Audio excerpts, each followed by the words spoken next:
Thanks to Storyblocks for sponsoring this video.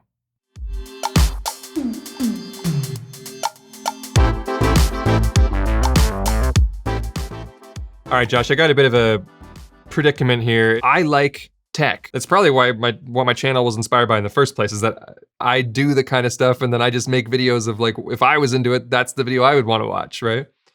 But I also feel bad to a certain extent of it. We've talked about this, you and I, in multiple ways on multiple platforms, about how YouTubers are part of the problem when it comes to consumerism and endlessly pushing products and that kind of thing. And I feel that there's bound to be some of that regardless of what kind of channel you do, if it's this type of channel, but you can be heavily doing it or lightly doing it. And the one that has been, I guess, really difficult for me is that sometimes I kind of just want to show and tell something, but I don't want to feed into it too bad. I think the classic example would be like an unboxing, where I don't like using the word unboxing or doing unboxings because I feel like it promotes packaging. And I'm not a big unboxing guy, but there is a virtue in watching those, because if you're wanting to know what's physically inside, totally, like what it comes with, like that's what you would watch. I've never found the value in doing that on my channel. Like, oh, here's the box and here's what is inside, and this is, oh, the pet with this rub this on your skin. Oh, the pet. I'm not into that. Like, oh, there are some things that I do like though. Not the box, but if the product has really nice textures, I personally will enjoy that. And maybe other people will too.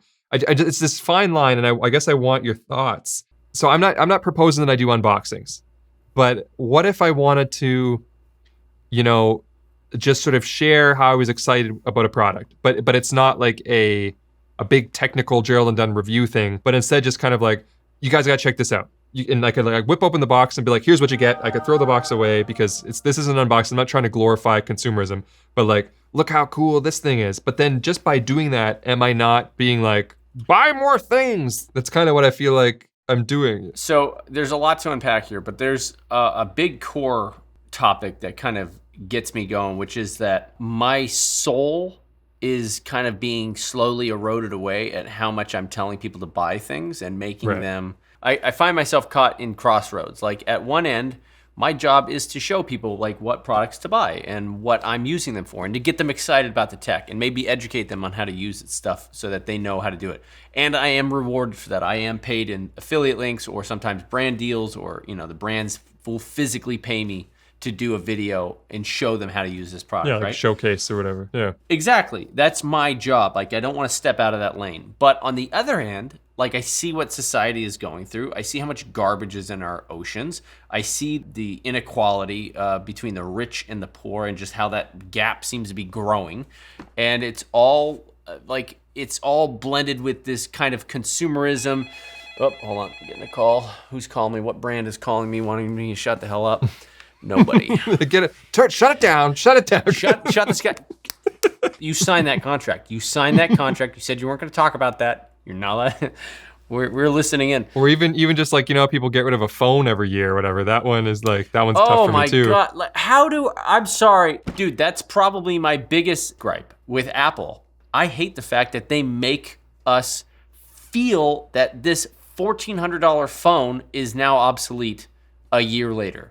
Like, do you realize like there's more tech in that phone than like the first space shuttle that we put up? You know what I mean? Like, it's amazing how and yet it's obsolete. Like you have to get the new one. Did you by any chance watch Veritasium's video on planned obsolescence? I haven't, but I'm familiar with the term. Where they limit right to repair, bake in, you get 3 years of software, like those kinds of things. And I agree, I don't ever use Apple or promote Apple for the same reason. But I'll also be fair in saying it's not only Apple. Different people have different companies have different ways to get in there. I just find Apple is like they're the biggest one doing it, so it's the most apparent. Right. They're setting the tone.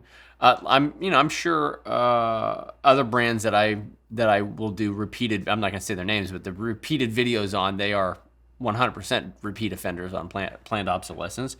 And like I myself, like I'm now getting a small little experience with that in terms of Orbit and offering my own product and being like, we're not a publicly traded company or anything like that, but thinking in terms of what products do you sell down the line? Like you want to, in one hand, you want to build the ultimate product that's going to have value, that's going to have good reviews, and that people are going to really enjoy and find value in. But on the other hand, if you make it too good, what are they going to buy next year? Like if you have shareholders, if you're a publicly traded company, you have to have revenue.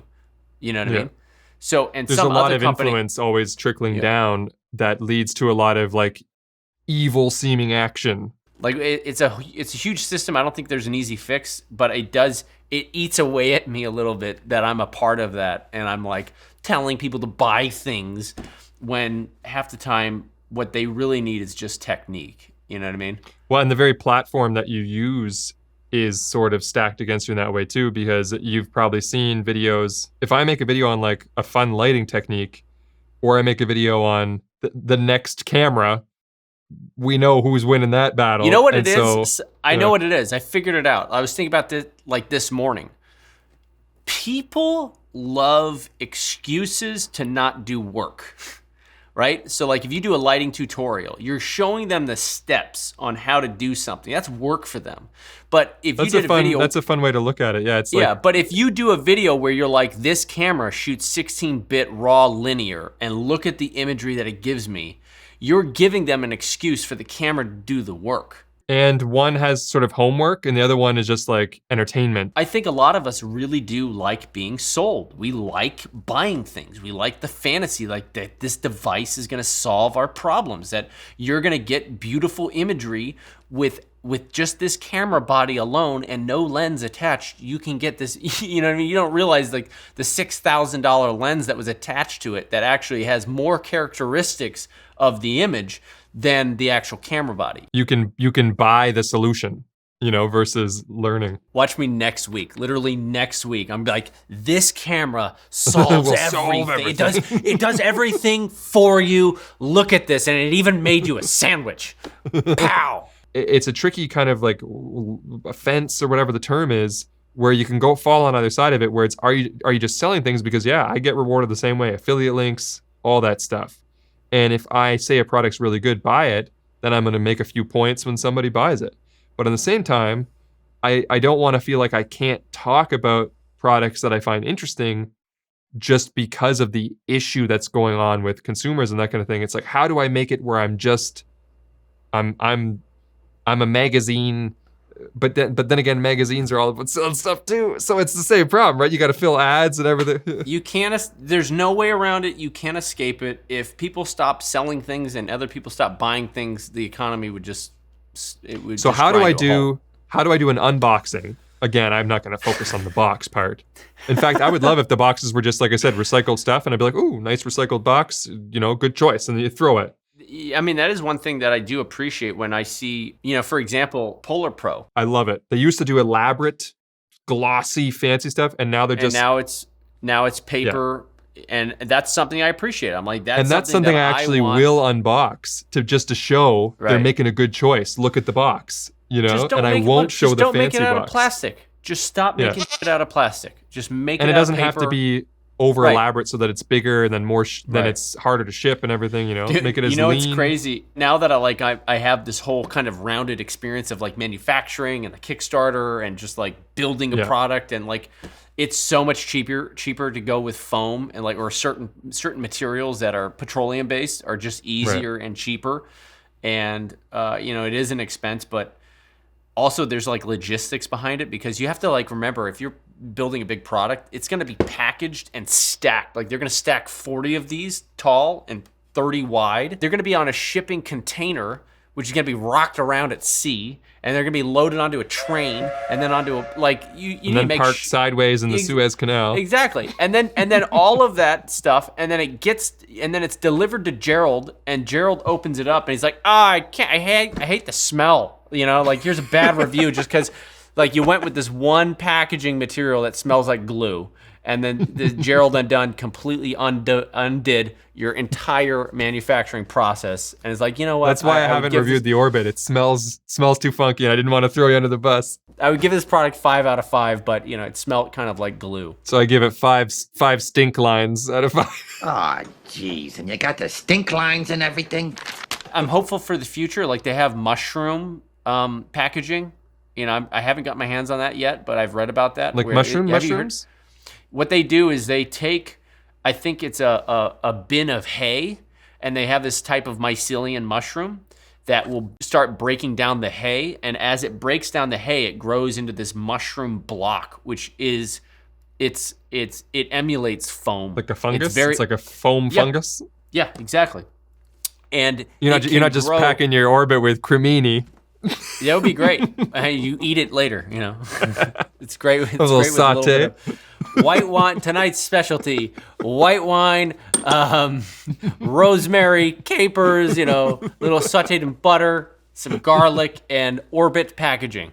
There you go. But yeah, I guess it grows into this shape, like they'll make a mold and it'll fill up the mold, and then they pull it out and it's totally mushroom, and then you use that. But I would love to see that. I don't think my manufacturers in China have that yet, but I'll ask. Well, Josh finds out if his manufacturers can ship his products inside of a giant mushroom or something. I'd like to take a minute to tell you about the sponsor of today's video, Storyblocks. And yes, I fully appreciate the irony of having a sponsor for today's video, but Storyblocks requires no packaging at all for you to access an impressive collection of stock footage that covers a wide range of subjects with unlimited downloads and 4K video. They're also amply supplied with backgrounds, overlays, and After Effects templates, and the interface is easy to use and navigate, and the clips are royalty-free for both personal and commercial use, so you can use them as much as you want, wherever you want.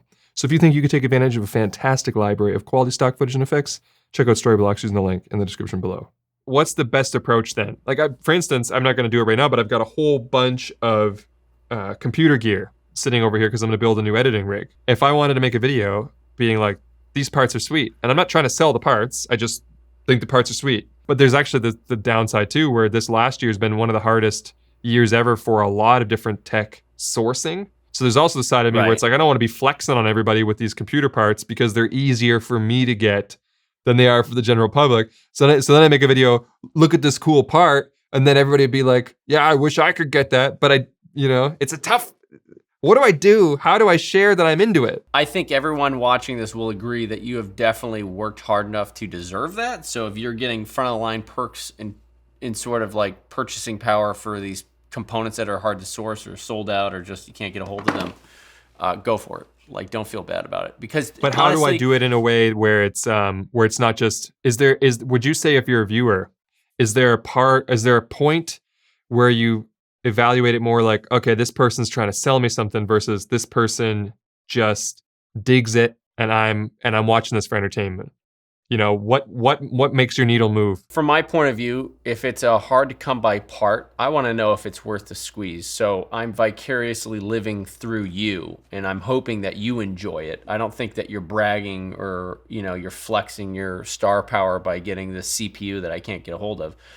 I'm more interested in the CPU and what it can do. So I think if you can get the part, and you have the platform, it's your responsibility to do a video on it to show us honestly how it performs and what's the cool things that you can do with it. It's your responsibility. But see, Josh, buddy. That's what I'm doing now. The deep dives. Or what if I just want to be like, look at this, it's cool. Maybe there's a way where you can just do product video, or like not do just product videos, but where you do a product video, but you do it. I don't know if the companies would really want you to do this, but where you bake into the video something like some kind of sentence or two where you just flat out say, well, let's not all just go buying stuff just because it's new, and like but you also don't want to be like some kind of like virtue signaler who's not actually helping the problem, but you're just pretending that you are. But maybe there's a way to still do your job, but also... I kind of think that civilization is starting to unwind down anyway, and we probably got like 50 years left anyway, so might as well enjoy it. And we'll put a button on the video with that. Bang. Josh, how can I go about doing unboxings while still being mentally aware of the impacts? We got 50 years left anyway before civilization just completely obliterates itself and no longer exists. So just do it. If you want to unbox, unbox.